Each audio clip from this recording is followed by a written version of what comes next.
Good evening students. तो बेटा हम कंटिन्यू कर रहे हैं class 12th chapter number 3 that is your current electricity. तो करंट इलेक्ट्रिसिटी में हमने कुछ टॉपिक्स पढ़े थे जिसमें हमने डिस्कशन किया था व्हाट इज़ करंट, करंट क्या होता है। Then we had discuss about the potential difference, then we had discussed maximum potential difference that is EMF, then we had discuss about internal resistance of the cell, then relaxation time and drift velocity का expression last class में हमने किया था। अभी कुछ और interesting बातें हम आज डिस्कस करने वाले हैं जिसमें हमारा डिस्कशन बनता है mobility of the charge carriers, relation between current and drift velocity, then deduction of Ohm's law, then conductivity, resistivity, ये सारे पॉइंट्स आज की क्लास में हम क्लियर करने वाले हैं। तो वन बाय वन शुरू करते हैं बेटा। That we are doing chapter number 3 that is your current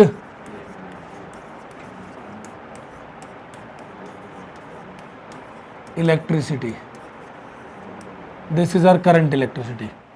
तो बेटा करंट इलेक्ट्रिसिटी में एक टॉपिक है हमारा that is your mobility of the charge carriers. Mobility क्या होती है बेटा? मोबिलिटी चार्ज कैरियर्स की होती है। इसका सिंबल होता है new, that is drift velocity per unit electric field. Drift velocity per unit electric field यानी एक यूनिट इलेक्ट्रिक फील्ड में इलेक्ट्रॉन्स को कितना ड्रिफ्ट मिला, that is mobility of the charge carriers. और चार्ज कैरियर्स कौन कौन हो सकते हैं? फॉर एग्जाम्पल इलेक्ट्रॉन हो सकता है, प्रोटॉन हो सकता है बेटा, इवन आयंस भी हो सकते हैं। ये सब हमारे चार्ज कैरियर्स होते हैं, ठीक। तो इनके पास एक अपनी मोबिलिटी होती है that is drift velocity per unit electric field. अब आते हैं बेटा इसकी यूनिट पर। यूनिट एक बार एग्जाम में पूछी गई थी इसलिए मैं इन डिटेल डिस्कस करना चाहूँगा। That is mobility of the charge carriers which is drift velocity का एक्सप्रेशन लिया था हमने E upon M into tau. याद आया? कल ही हमने कैलकुलेट किया था अपॉन इलेक्ट्रिक फील्ड E से बेटा E कैंसिल हो गया। रिलेशन बचा charge of electron relaxation time upon mass. तो इसका यूनिट जो बनेगा that is your coulomb second upon kilogram. Coulomb second upon kilogram, ये यूनिट पूछी गई थी एक बार एग्जाम में। मोबिलिटी की यूनिट निकालिए तो उसके लिए आपको इस पर जाना पड़ेगा, यानी ड्रिफ्ट वेलोसिटी का expression in terms of electric field डालोगे then you will get this unit, ठीक है।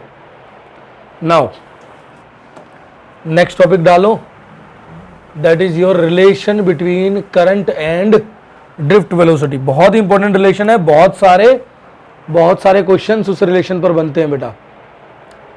That is relation between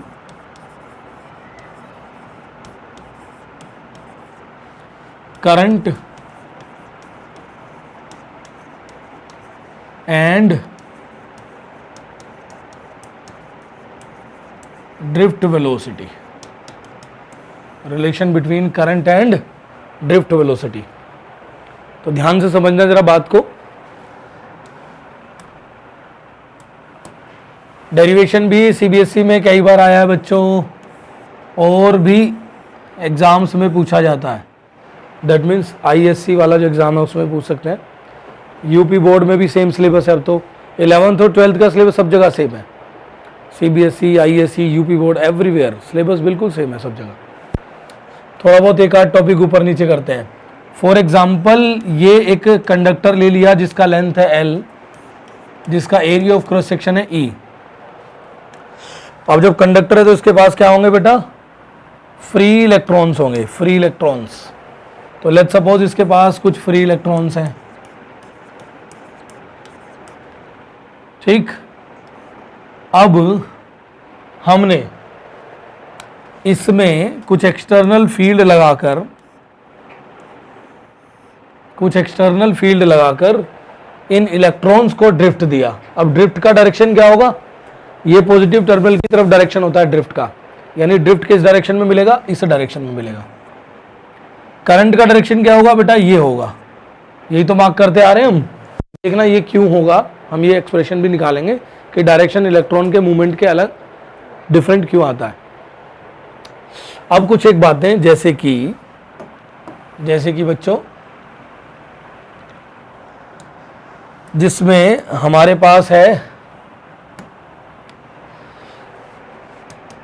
capital N, that is your total number of electrons. Capital N होता है टोटल नंबर ऑफ इलेक्ट्रॉन्स, ठीक। Small n होता है number of electrons per unit volume. तो बेटा capital N को इन टर्म्स ऑफ स्मॉल n अगर मैं लिखूं तो that is A into L into small n, ये हो जाएगा। वॉल्यूम से मल्टीप्लाई कर दो, है ना, number of electrons per unit volume है तो वॉल्यूम से मल्टीप्लाई कर दिया, और वॉल्यूम क्या हुआ कंडक्टर का, that is area A into length L, ठीक। अब चार्ज क्वांटाइज्ड है, ये बात आप पढ़ चुके हो चैप्टर नंबर 1 में। Q is equal to minus capital N into E। Capital N क्या है, number of electrons, total number of electrons, किसके अंदर, इस कंडक्टर के अंदर, इस कंडक्टर के अंदर टोटल नंबर ऑफ इलेक्ट्रॉन्स। तो पूरा कंडक्टर को हम अगर एक्सप्लेन करें तो that is number of electrons per unit volume के टर्म्स में अगर मैं इसको लिखूं तो ये हो जाएगा N A into L into charge of electron, that is your Q, that is your Q। Got it. Now इसको डिफरेंशिएट कर दीजिए बेटा, differentiate with respect to time. Time के साथ अगर डिफरेंशिएशन कर लिया जाए तो ये हो जाएगा dq by dt, that is minus NE A into L. तो L के साथ करूंगा मैं dl बाय dt। L क्या है बेटा, लेंथ ऑफ द कंडक्टर। तो अगर हम बात करेंगे लेंथ डिवाइड बाई टाइम तो ये बन जाती है वेलोसिटी, और वेलोसिटी कौन सी वाली, ड्रिफ्ट वेलोसिटी। ये वही ड्रिफ्ट है जो इलेक्ट्रॉन को मिला जब हमने एक एक्सटर्नल फील्ड लगाया, है ना। तो now we can write it, dq by dt is your I is equal to minus NEA V drift, that is your NEA V drift. Minus का साइन क्यों आया, माइनस का साइन, चार्ज कैसा electron का, नेगेटिव, इसलिए minus का sign लगाया। और ये क्या बात बताता है, ये क्या बात बताता है, नेगेटिव साइन बताता है the flow of electrons is opposite to the flow of current, the flow of electron. तो negative sign shows flow of electron is opposite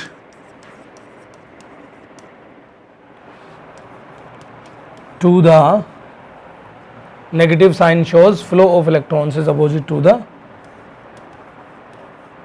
flow of current. Is it clear? Expression समझ में आ गया सबको? फटाफट से note करो बहुत तेजी से।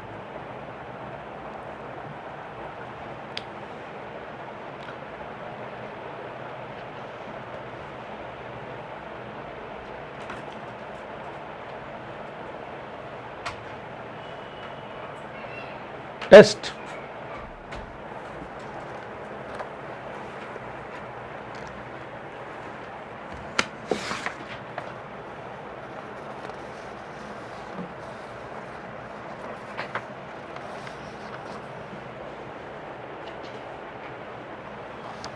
नोट हो गया? बोलो। नेक्स्ट लिखिए बेटा, next topic, that is your deduction of Ohm's law. Deduction of Ohm's law.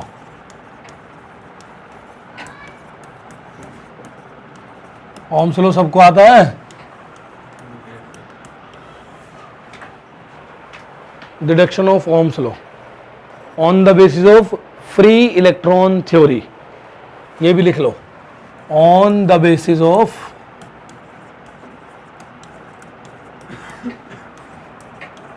Free electron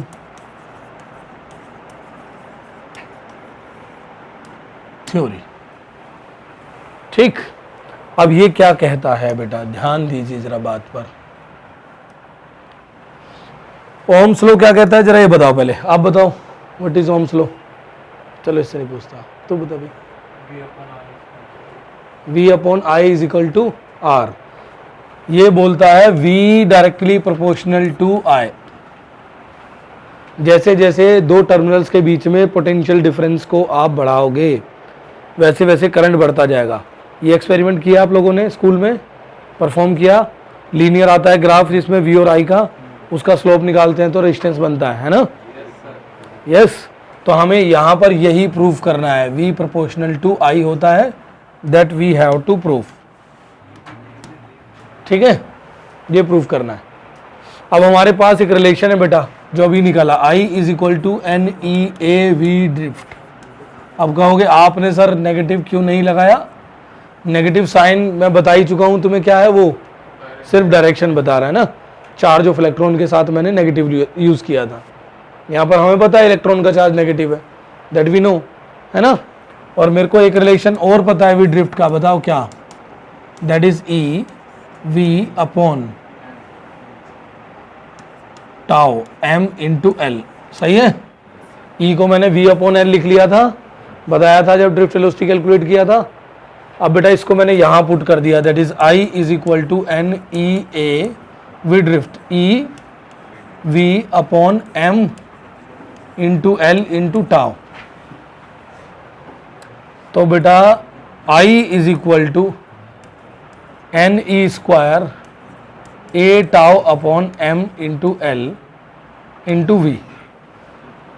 लिख लिया इस तरीके से, बोलो सही है? ऐसे लिख लिया अब मैंने। अब देखो जरा, इसको मैं इधर ले जाऊंगा, इसको इधर ले जाऊंगा, थोड़ा सा इसमें कुछ चेंज कर रहा हूं, that is V upon I, और ये हो जाएगा मेरा ML upon NE square A into tau. सही लिखा? इसको इधर ले गया, इसको इधर ले आया, फिर पूरे को इधर कर लिया। Correct? Correct.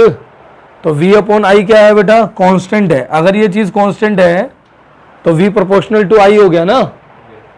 V proportional to I बना कि नहीं? For this is a constant, so this constant is what? यहां पर कांस्टेंट क्या था बेटा? R is equal to V upon I था कि नहीं? जिसको मैंने बोला था रेजिस्टेंस बोला था बेटा, इसका सिंबल था ओम। ओमेगा, ओमेगा सिंबल था, यूनिट थी ओम, OHM। वही साइंटिस्ट को सम्मान देते हुए इस्तेमाल की गई यूनिट। तो अब ये वाली चीज मेरी क्या आई? ये वाली चीज क्या आ गई बेटा? R, रेजिस्टेंस की वैल्यू आ गई मेरी, that is your ML upon NE square A into tau. सही है? ठीक है बेटा। तो ये तो ऊपर रेजिस्टेंस हमने डिस्कस कर लिया। अब आइए next point, that is your resistivity. देखो कैसे, तो मैंने इसको लिखा R is equal to M upon NE square tau L upon A। सही है?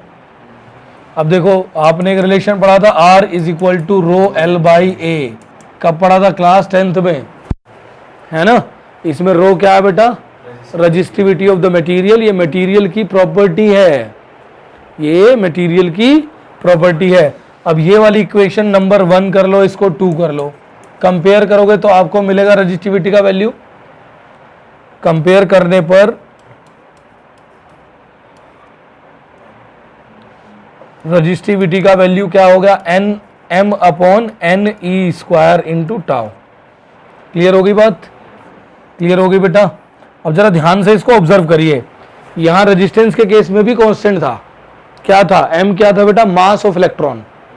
ये चीजें पहले डिस्कस कर चुका हूं। m mass of electron, l length, n number of electrons per unit volume, e charge of electron, a area, tau that is your relaxation time of the conductor. Then after ये भी हमारा same आया, यानी कि length और area से भी इसकी डिपेंडेंसी हट गई, तो क्या बन गई, तो क्या बन गई बेटा, रजिस्टिविटी, है ना, क्या बन गई, रजिस्टिविटी। तो अब यहां क्या रहेगा, m mass, n number of electrons per unit volume, charge of electron, relaxation time. लिख दूं इनके बारे में कुछ, लो भाई,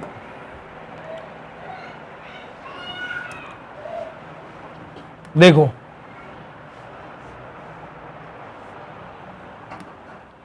देखिए जरा ध्यान से। तो इसमें बेटा m क्या है मेरा, मास ऑफ इलेक्ट्रॉन, e क्या है मेरा, चार्ज ऑफ इलेक्ट्रॉन, ठीक है, l क्या है, लेंथ ऑफ कंडक्टर, ठीक है, a क्या है इसमें, एरिया, और क्या बचा, टाउ क्या है, रिलैक्सेशन टाइम। बात क्लियर हो रही है, बोलो बच्चों। अब अगर इसकी यूनिट की बात करूं, किसकी, रजिस्टिविटी की,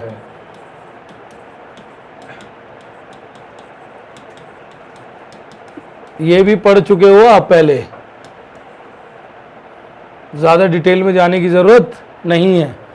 तो रजिस्टिविटी क्या हो जाएगी, यूनिट देखो, resistivity is equal to R into A upon L, that is omega which is ohm, ohm metre square upon metre. तो ये क्या बन गई, ओम मीटर, ये बन गई इसकी unit. Is it clear, is it clear बच्चों, रजिस्टिविटी समझ में आ गया क्या है, मटेरियल का प्रॉपर्टी है मेरे बच्चों, मटेरियल का प्रॉपर्टी है, ठीक, ठीक है। एक क्वेश्चन लिखो, if the length of a conductor, if the length of a conductor is increased by 2%, note कर लिया है सब, if the length of a conductor is increased by 2%, then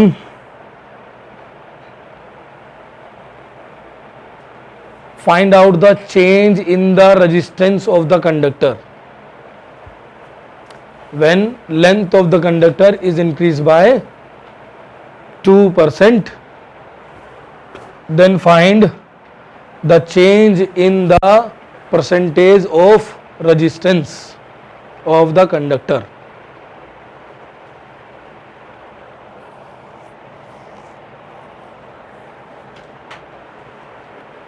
note कर लिया क्वेश्चन, चलिए सॉल्व करिए, सॉल्व करिए। अब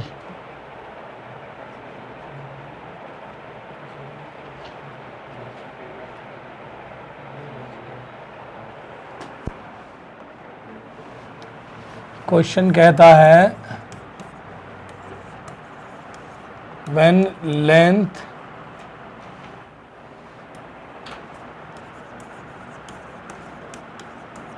of the conductor is increased by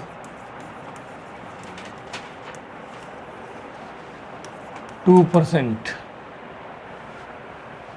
then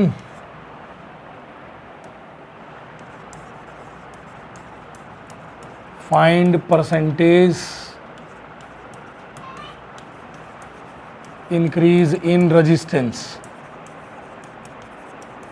बेटा रेजिस्टेंस तो इंक्रीज ही करेगी, ये तो मुझे फॉर्मूला ही पता है, R is equal to rho L by A, class 10th का ही कॉन्सेप्ट है। लेंथ बढ़ती है तो रेजिस्टेंस बढ़ जाती है, इसमें तो कोई दिक्कत किसी को है ही नहीं, है ना। अब लेंथ बढ़ी है कितनी, 2%, पहले क्या होता था, डबल हो गई है लेंथ तो एरिया हो गया है हाफ, है ना, ऐसे कुछ करते थे ना हम। अब ऐसा नहीं है, परसेंटेज का क्वेश्चन आता है, अभी क्लास 12th है। अब बताओ कैसे बनेगा,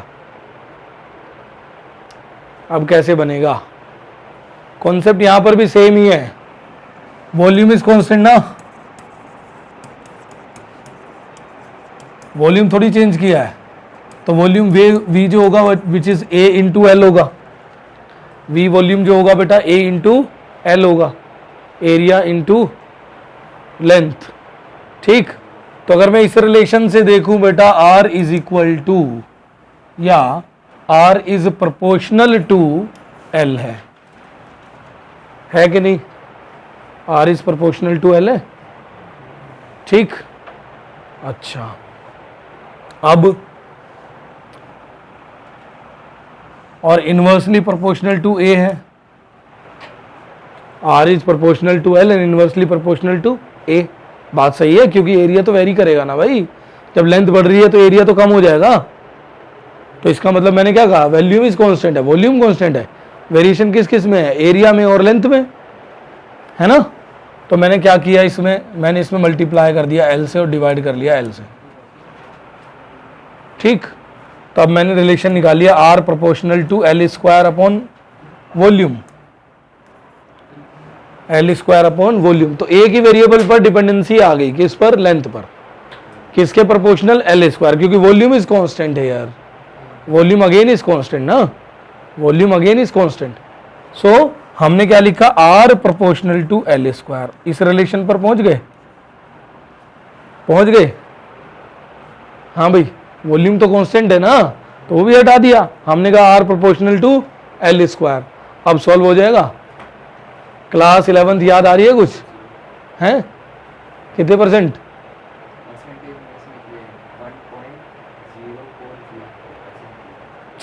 परसेंटेज चेंज। अब क्लास 11th का एक पहला chapter that is your errors, पढ़ा आप लोगों ने सही से? अरे सही से पढ़ा एरर्स? सीबीएसई से तो कट गया है, तुमने पढ़ा ही नहीं होगा। देखो देखो, अब देखो काम आएगा ये बहुत ही बेहतरीन तरीके से, अभी सॉल्व होगा। इसलिए मैं सारा सिलेबस पढ़ाता हूँ, शुरुआत से पूछ लो 11th वालों से, वो बैठी पीछे पूछो, सब पढ़ाई हैं भाई, चीज़ें सब पढ़ा रही हैं। देखिए इधर, अब मैंने क्या करना है, मैंने करना है टेकिंग लॉग बोथ साइड।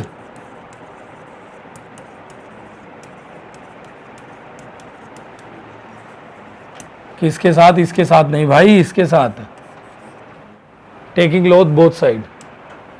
तो logarithm of R is equal to twice of logarithm of L, लिख लिया?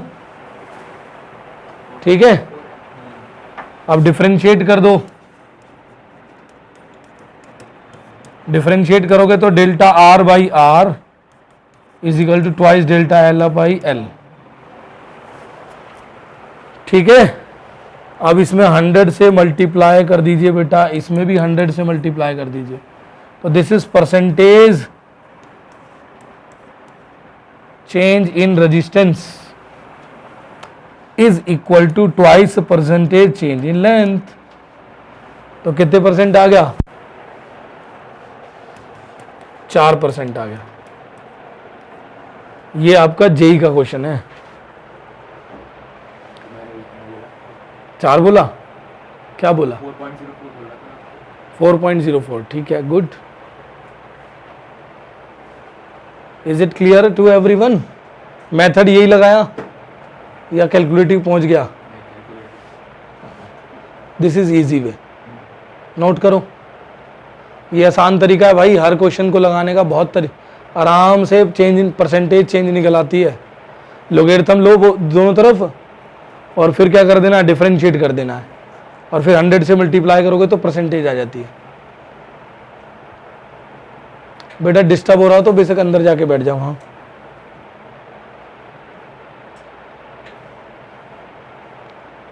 कुछ दिन में फुल फ्लेज कोचिंग हो जाएगा यहाँ सारा। कॉमर्स की क्लास भी शुरू हो रही है, सीए की क्लासेस शुरू हो रही हैं।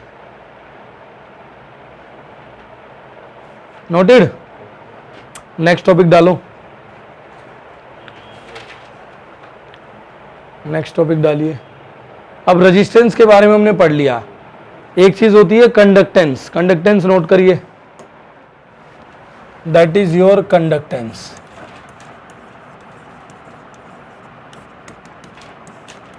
कंडक्टेंस क्या होता है? तो rho is your resistivity, rho is your resistivity. तो कंडक्टेंस को कैपिटल जी सिंबल देता हूं मैं, ये रेसिप्रोकल ऑफ रेजिस्टेंस होता है बेटा।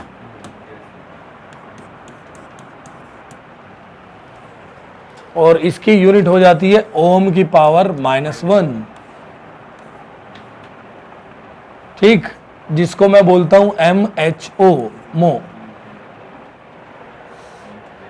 This is your conductance. एक टर्म और आप यूज करने वाले हो, दैट इज योर कंडक्टिविटी।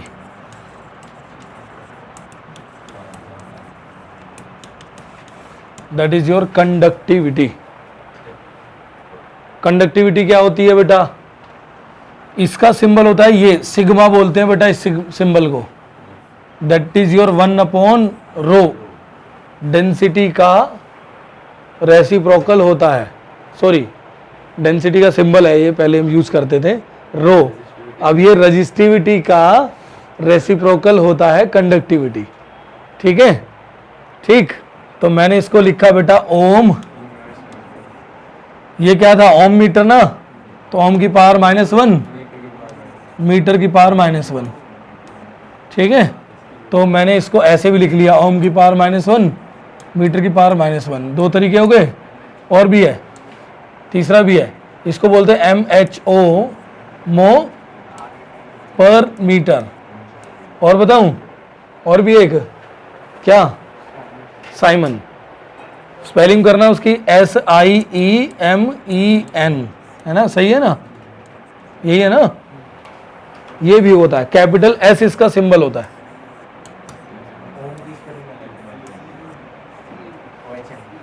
हाँ, OHM।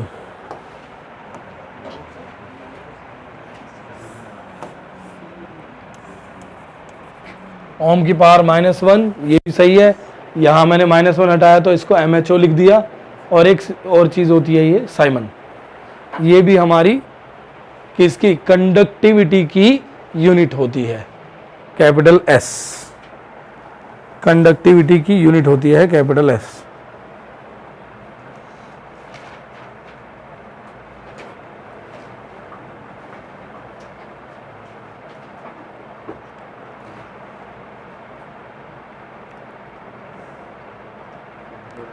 नोट कर लो बेटा अच्छे से।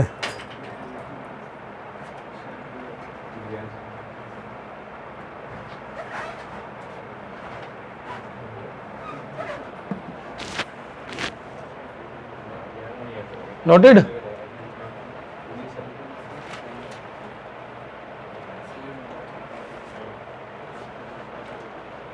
हाँ जी,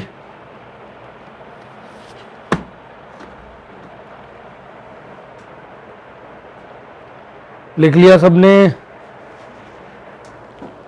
बेटा साइमन जो है गलत बता दिया हमने आपको। साइमन होती है आपकी कंडक्टेंस की यूनिट होती है।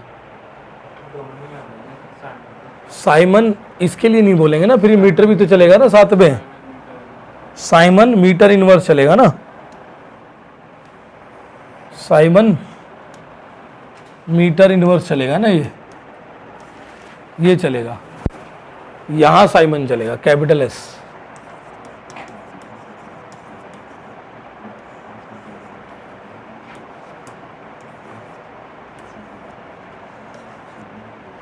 ठीक, गॉट इट। अगला टॉपिक डालो, that is your current density. Very interesting. Interesting क्यों है? अब डेंसिटी है लेकिन ये वेक्टर क्वांटिटी है, और बड़ी अजीब तरह की डायरेक्शन है इसकी। इसका डायरेक्शन का कॉन्सेप्ट जो है बड़ा अजीब सा है। तो टॉपिक का नाम डालिए, that is your current density. ये क्लियर हो रही है ना भाई चीजें, ये सबको क्लियर है? हाँ जी, तो नेक्स्ट आ जाओ, current density. That is your current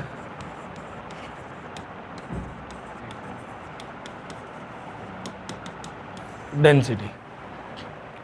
current density का सिंबल है हमारा J। J is the symbol of current density. अब बेटा जरा ध्यान से समझना ये है क्या चीज, थोड़ी सी अलग सी है, थोड़ी अलग सी बात है। अब अगर करंट फ्लो कर रहा है इस डायरेक्शन में किसी कंडक्टर के अंदर, ठीक, उसका कोई एरिया ए, तो current passing per unit area क्या हो जाता है बेटा, ये हो जाता है J, and it is a vector because A is a vector, area is a vector, current is not vector, area is a vector. तो जितना करंट पर यूनिट एरिया पास हो रहा है किसी एक पर्टिकुलर एरिया से, that is called as current density. तो यहां से देखो ये करंट पास हो रहा होगा ऐसे, ठीक। अब अगर मैं इस एरिया को, इसका एरिया वेक्टर में बना देता हूं, लोग कलर चेंज करता हूं, इस एरिया वेक्टर को अगर मैं डायरेक्शन चेंज कर देता हूं तो ये मेरा इस तरीके से आ जाएगा, और ये अब इधर हो जाएगा ऐसे, आ गया। अब ए का एक कंपोनेंट जो है इस डायरेक्शन, करंट के डायरेक्शन में चला जाएगा, that is your A cos theta, आ गया। अब डेंसिटी क्या हुई, करंट डेंसिटी क्या हुई, चेंज हो गई ना with respect to angle, with respect to the direction of area. तो एरिया के डायरेक्शन पर डिपेंडेंसी आई कि नहीं आई, आई। इसीलिए हमने क्या कहा कि ये एक वेक्टर क्वांटिटी है और यहां पर इसका भी डायरेक्शन है, तो इसको मैं क्या लिख सकता हूं, J is equal to I upon A cos theta. अब जैसे जैसे आई बेटा करंट है, एंगल बदलेगा वैसे वैसे करंट डेंसिटी बदलेगी। तो मैंने इसको बोला ampere metre square, ampere per metre square, ampere per metre square is your J which is your current density, which is your current density. Clear, पक्का समझ आ गया सबको? हाँ भाई, क्लियर हो रही है बातें बढ़िया से? नेक्स्ट टॉपिक डालिए फिर नोट करके इसको। बेटा देखो थ्योरी पार्ट आप ऐसे समझो जैसे आप ABCD सीख रहे हो और आपको इंग्लिश लैंग्वेज सीखनी है। तो अगर थ्योरी में जरा सा भी डाउट और कंफ्यूजन रहा ना, समझ लो न्यूमेरिकल नहीं बनेगा, न्यूमेरिकल नहीं बनेगा, कॉन्सेप्ट नहीं बनेंगे। जब क्लियरिटी होगी थ्योरी में जब तभी कुछ कर पाओगे। और ये चीज़ें पैरेलल चलती हैं, इधर आप न्यूमेरिकल कर रहे हो, इधर थ्योरी, इधर थ्योरी न्यूमेरिकल, थ्योरी न्यूमेरिकल। और अगर इनको अकेले अकेले पढ़ोगे ना कि केवल थ्योरी थ्योरी पढ़ते जा रहे हो तो इधर भागेगी ऐसे, और न्यूमेरिकल न्यूमेरिकल कर रहे आ रहे हो तो इधर भागेगा, होगा ही नहीं, न्यूमेरिकल तो होगा ही नहीं अगर थ्योरी क्लियर नहीं है तो। लेकिन दोनों को साथ साथ पढ़ोगे ना तो पूरा कॉन्सेप्ट क्लियर होता है, पूरा कॉन्सेप्ट क्लियर होता है बेटा, सबको समझ आती हैं चीजें। एरिया क्रॉस सेक्शन का ही होगा भाई, जिसमें से पार हो रहा है करंट। अब देखो ना, थोड़ा समझो इसको, दिमाग लगाओ। अब ये एरिया का एंगल ऐसे हुआ, यानी थीटा की वैल्यू चेंज हुई, जीरो से बढ़ी ना। तो जब थीटा की वैल्यू बढ़ती है तो कोस थीटा की वैल्यू कम होती है, और ये कम होगी तो ये क्या हो जाएगी, बढ़ जाएगी, है ना? समझ आई बात? ये बढ़ जाएगी। Got it? जैसे जैसे थीटा बनाओगे, ठीक, ठीक है। अब नेक्स्ट लिखिए, नेक्स्ट लिख लो, that is relation between current density and electrical conductivity. Next topic, that is relation between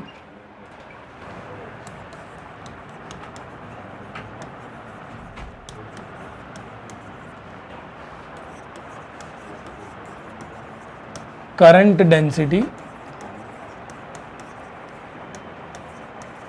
and electrical conductivity.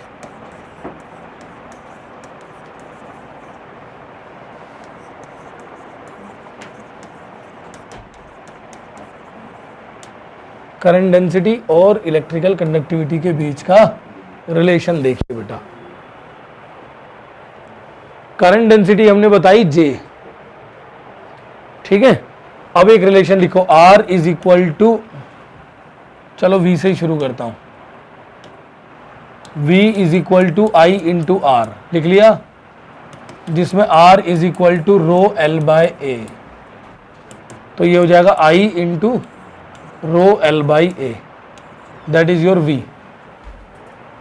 ठीक है बच्चे, इधर देखो, यहां पर V इज इक्वल टू हो गया I upon A rho into L. ठीक, सही है, हाँ भाई, ठीक है। यहां पर अब एक चीज और देखिए बेटा, बात मत करो आपस में, एक चीज और देखिए बेटा, क्या V इज इक्वल टू क्या होता है, E इंटू एल। याद आया, किसी एक लेंथ L कंडक्टर में पोटेंशियल डिफरेंस V, जिसमें इलेक्ट्रिक फील्ड E। ठीक, तो मैंने यहां चेंज कर लो इसको भाई, E into L is equal to I upon A, क्या हो गया J,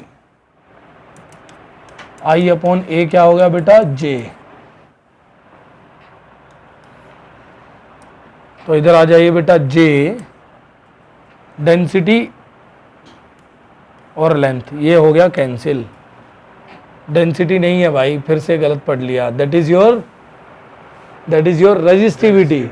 हाँ, तो E इज इक्वल टू ये, that is J upon sigma, sigma क्या है, कंडक्टिविटी। ठीक, अब यहां पर कौन कौन vector, E electric field vector, J current density vector. इसी को दूसरा नाम भी देते हैं बेटा, इसको बोलते हैं vector form of Coulomb law. क्या बोलते हैं, नॉट कूलम लॉ यार, vector form of Ohm's law.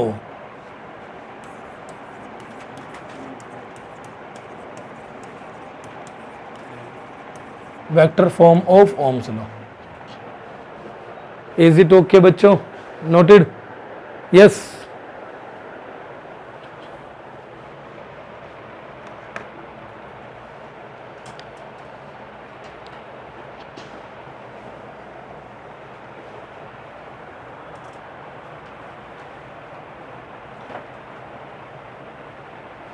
Note कर लिया सबने, समझ आ रही है, हाँ भाई, everybody clear, very clear, okay fine. Next लिखो, next topic, that is your classification of the material on the basis of their resistivity and conductivity, on the basis of their resistivity and conductivity।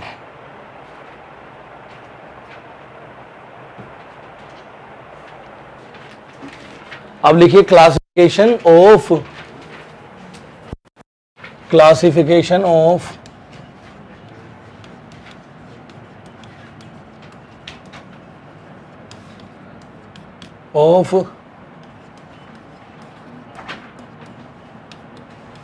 conductors, insulators and semiconductors।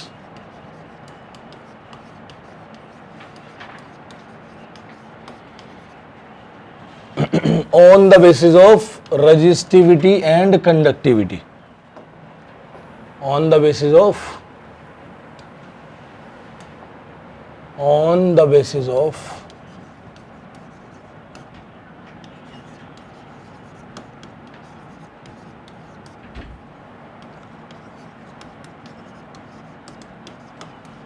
resistivity and conductivity। अब बेटा अगर मैं बात करूं conductors की, तो जैसा कि मैंने बताया, कंडक्टर्स वो हैं जिसके पास फ्री इलेक्ट्रॉन्स ज़्यादा हों और जिसके अंदर रेजिस्टिविटी कम हो, कंडक्टिविटी ज़्यादा हो। ठीक है, तो they are called as conductors. I repeat, resistivity कम, कंडक्टिविटी ज़्यादा और फ्री इलेक्ट्रॉन्स ज़्यादा हों, तो उनको बोलते हैं हम कंडक्टर्स। तो कंडक्टर्स में आप जरा लाइन लिखिए, थ्योरी लाइन लिखवा देता हूं, लिखो। The material which conduct electricity, the material which conduct electricity fairly well are called conductors.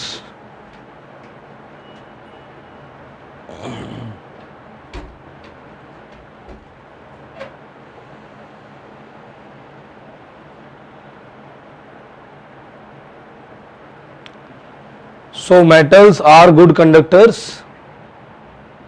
Metals are good conductors.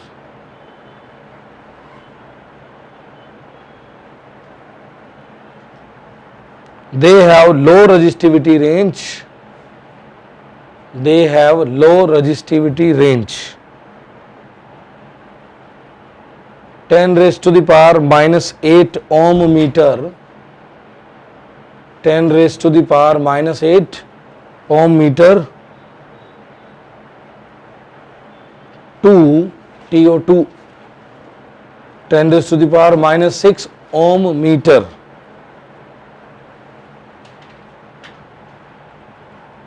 Got it? Example, aluminium and copper. अभी तो सही बोला. सेकेंड लिखिए, insulators.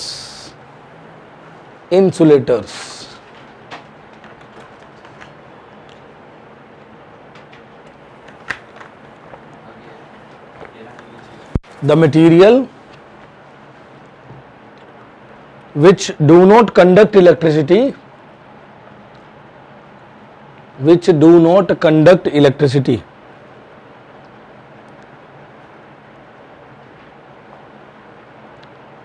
are called insulators.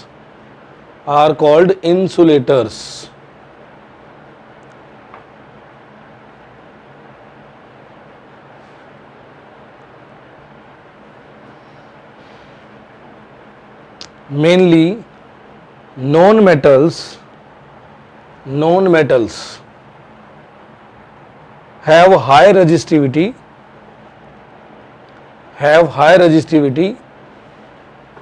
more than 10 raised to the power 4 ohm meter. More than 10 raised to the power 4 ohm meter.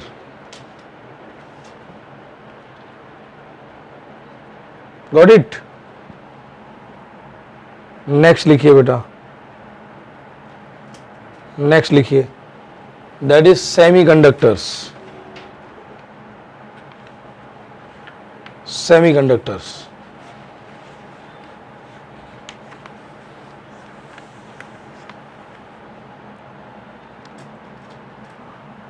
These are the materials.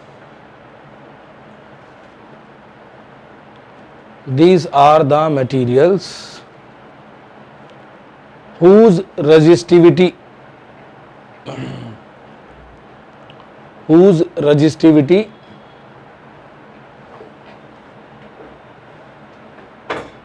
lie between those of conductors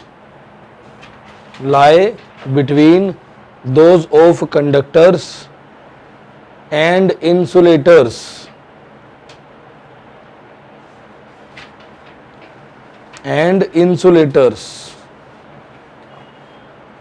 such that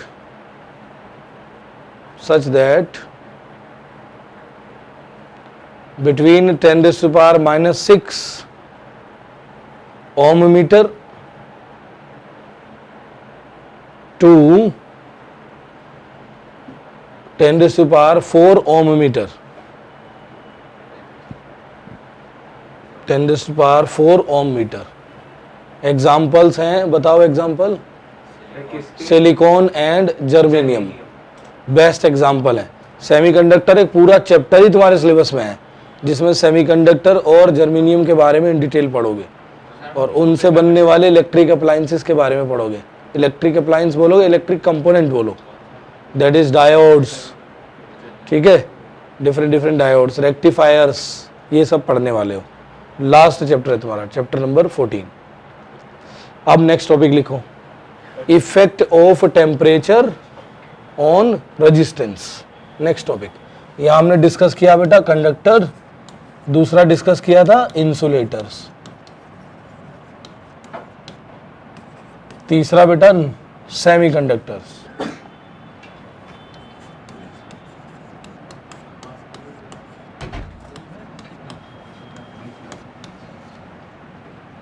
ठीक है,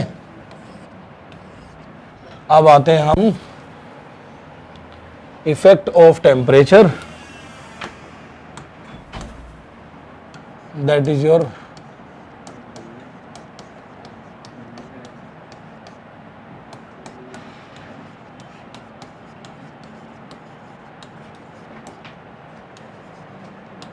on resistance.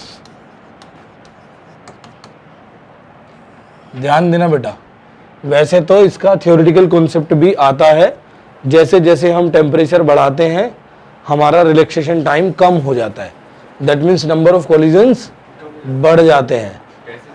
Temperature बढ़ने से number of collisions बढ़ जाते हैं, relaxation time कम हो जाता है, और फाइनली होता क्या है, रिलैक्सेशन टाइम कम होने से रजिस्टिविटी बढ़ जाती है मटेरियल की।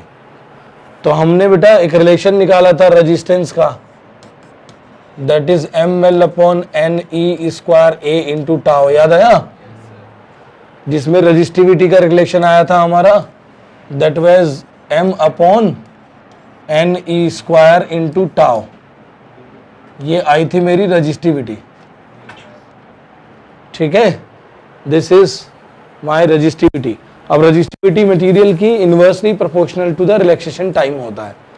ये कॉन्सेप्ट इस पर बेटा कई बार असर्शन रीजनिंग क्वेश्चन आया हुआ है। तो अगर मैं देखूं टेम्परेचर के साथ साथ रेजिस्टेंस बढ़ता है।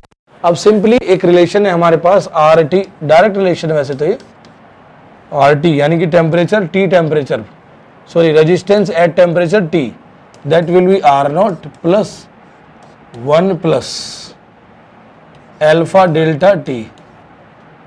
आर नॉट प्लस में आएगा, नहीं इनटू में आएगा,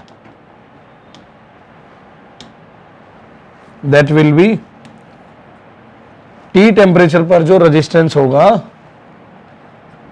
are not 1 plus alpha delta T, जिसमें अल्फा बेटा टेम्परेचर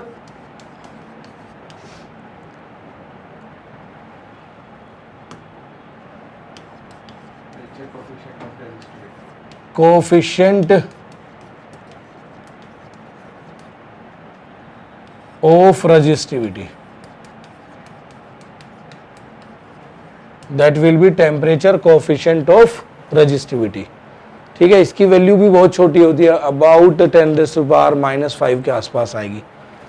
ठीक, अब आपको याद आया क्लास 11th में कोफिशिएंट ऑफ थर्मल कंडक्टिविटी पढ़ते थे, अल्फा बीटा गामा एक्सपेंशन, हाँ कोफिशिएंट ऑफ थर्मल एक्सपेंशन पढ़ते थे, अल्फा बीटा गामा, है ना। तो अल्फा बीटा गामा कुछ ऐसे ही थे, वहां पर भी टेम्परेचर के साथ साथ क्या होता था, लेंथ बढ़ती थी, एरिया बढ़ता था या वॉल्यूम बढ़ता था। यहाँ पर क्या बढ़ रहा है, रेजिस्टेंस बढ़ रहा है, उसी के अकॉर्डिंग ये रिलेशन बनाया। That is R T, temperature जो है टी टेम्परेचर पर जो रेजिस्टेंस है वो directly proportional to the original resistance, है ना, is directly proportional to the temperature, that is change in temperature of the conductor or any other material. So the relation will come, that is R is equal to R naught 1 plus alpha delta T.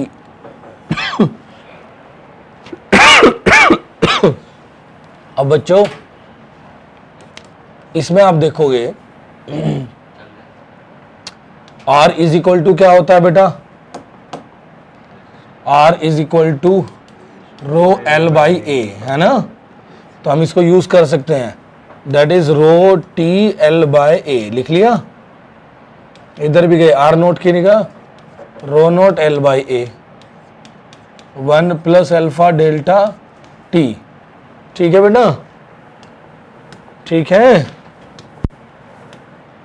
ये cancel हो गया, तो ये बना rho T is equal to rho nought 1 plus alpha delta T.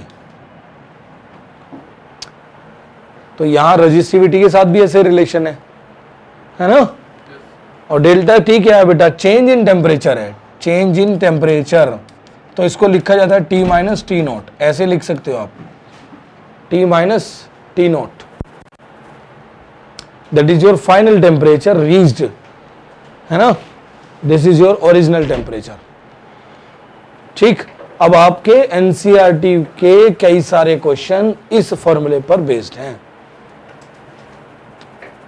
एक तो example में है और 2 क्वेश्चन जो है बाद में दिए, 2 या 3 है बैक एक्सरसाइज में, अगर कट नहीं किए होंगे तो नई वाली एनसीईआरटी में। और ये डायरेक्ट क्वेश्चन आया हुआ है आपके एग्जाम में। तो उन 2-3 क्वेश्चंस को जरा देख लेते हैं।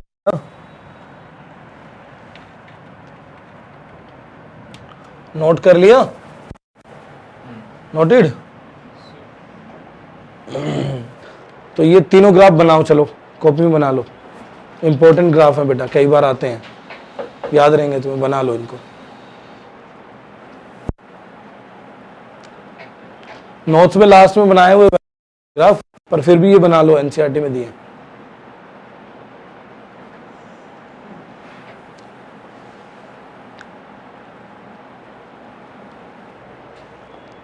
Now I hope readable graph बना लो बेटा, ये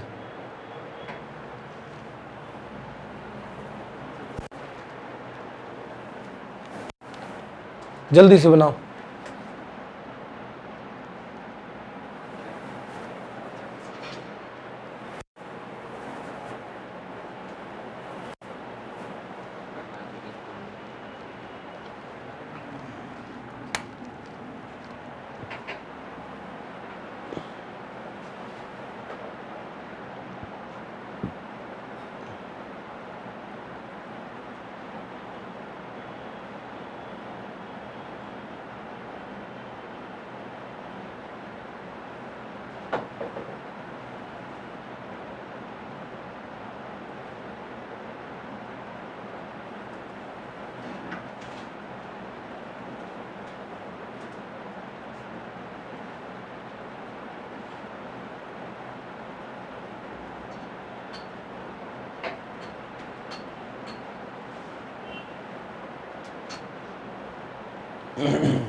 नोटेड। अब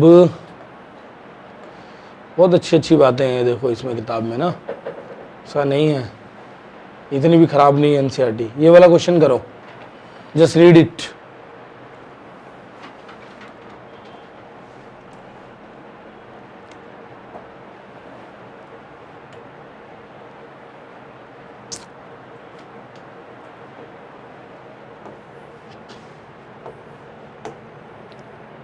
क्वेश्चन नंबर दिस, एग्जाम्पल दिया बेटा 3.3, एग्जाम्पल है हमारा 3.3।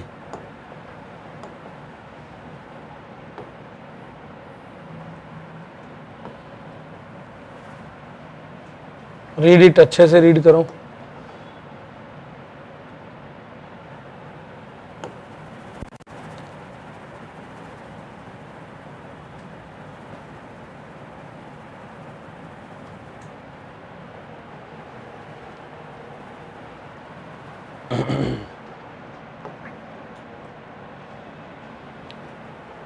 An electric toaster uses nichrome for its heating element. When a negligibly small current passes through it, its resistance at room temperature 27 degrees Celsius is found to be 75.3 ohm.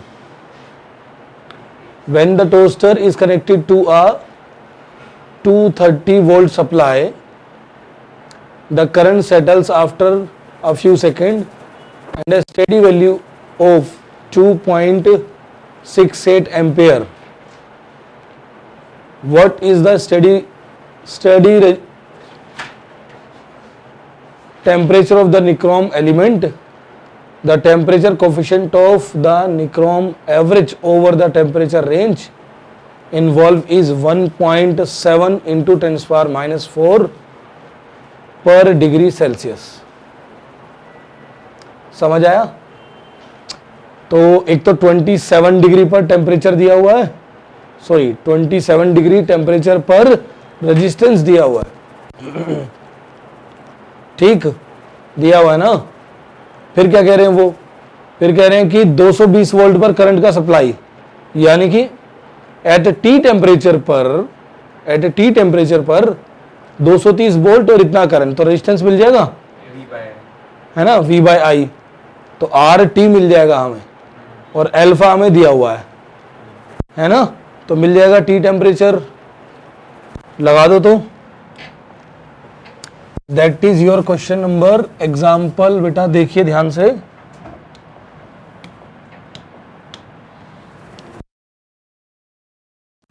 Point 3, ठीक।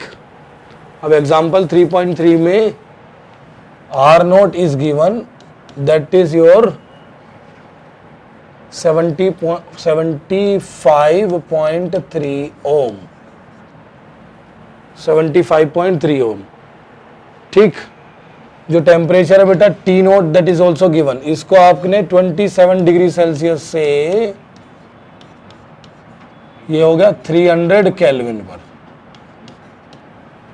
कहां पहुंच गया, 300 kelvin, ठीक है बेटा।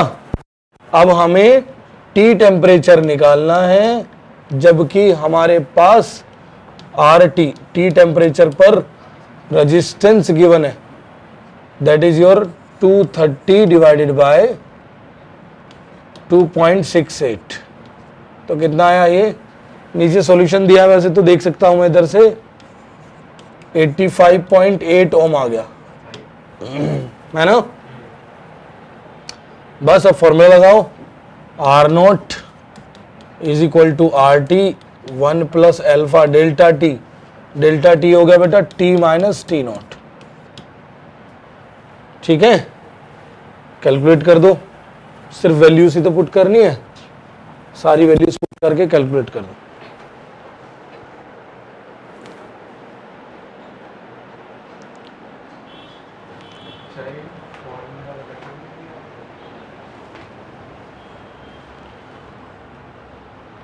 Formula R T is equal to R nought 1 plus alpha delta T, बता रहा हूं ना, आज तबीयत ठीक नहीं है।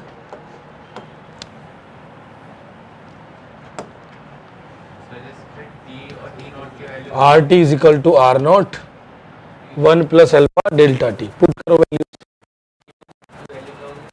भाई टी देखा तो इधर देखा हटाऊंगे इसे, चल हट गया, सारी चीज पुट कर दी ना मैंने। टी नोट की वैल्यू ये रही 300 केल्विन, टी निकालना है। फिर उसके बाद एक क्वेश्चन और है बेटा, ये भी कैलकुलेट करना, दैट इज योर 3.4। एनसीईआरटी के 3-4 क्वेश्चन है, सब लगा लो।